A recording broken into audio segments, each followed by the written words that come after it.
Trump-Xi summit seeks to stay the course. Commentary. Recent direct talks between Chinese leader Xi Jinping and U.S. President Donald Trump seem to have done little to change the diplomatic and trade picture for either nation. Both men seemed eager to reaffirm the settlement, some might call it a standoff, that they arranged late last year and that has prevailed since.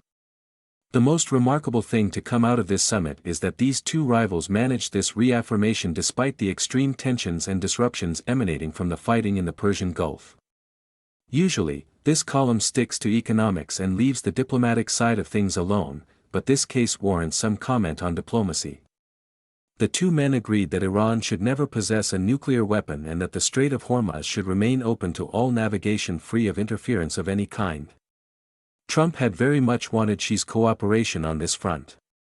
And though he would have preferred more than he got, this was the most that anyone, including Trump, could reasonably expect. Each man acted in his government's interests. On the second day of the summit, China's foreign ministry put out a statement blaming the United States for starting the Iran war.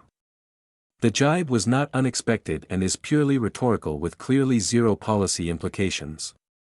Xi kicked off the summit, warning Trump against any support of self-rule for Taiwan. Trump initially failed to respond, but then recommended that Taiwan not become independent. Much was made of this as somehow a departure from past policy.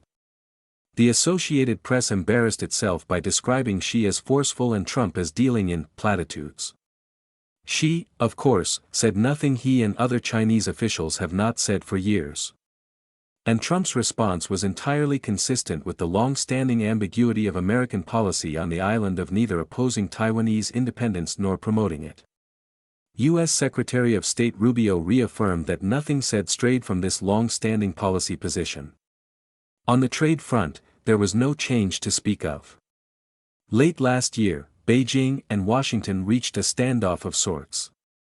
Earlier in the year, Beijing had responded to Trump's aggressive tariffs by threatening to cut off shipments of the rare earth elements so critical to modern technology. In October of that year, both sides agreed to an arrangement in which Washington backed off from its most severe tariffs, and Beijing backed off from its threats to cut off shipments of rare earth elements. The recent May meetings effectively reaffirmed the trade truce framed at their meetings late in 2025. After the summit ended, Trump added specifics on the trade and investment agreement. Beijing, he said, promised among other things to buy 200 airplanes from Boeing as well as more American oil and agricultural products. Xi does not seem to have confirmed Trump's additional comments, but neither has he refuted them. Xi did, however, reassure the American businesspeople traveling with Trump that China planned to open wider to foreign business, a reaffirmation of many statements he has made over the past 2 years. Trump had approached the meetings touting the idea that he and Xi might work toward the creation of a board of trade or a board of investment, something that could ease frictions and manage the competition between the two huge economies, especially on artificial intelligence, and do so without always having to resort to higher-level diplomacy. As the summit ended, there was little mention of such an arrangement.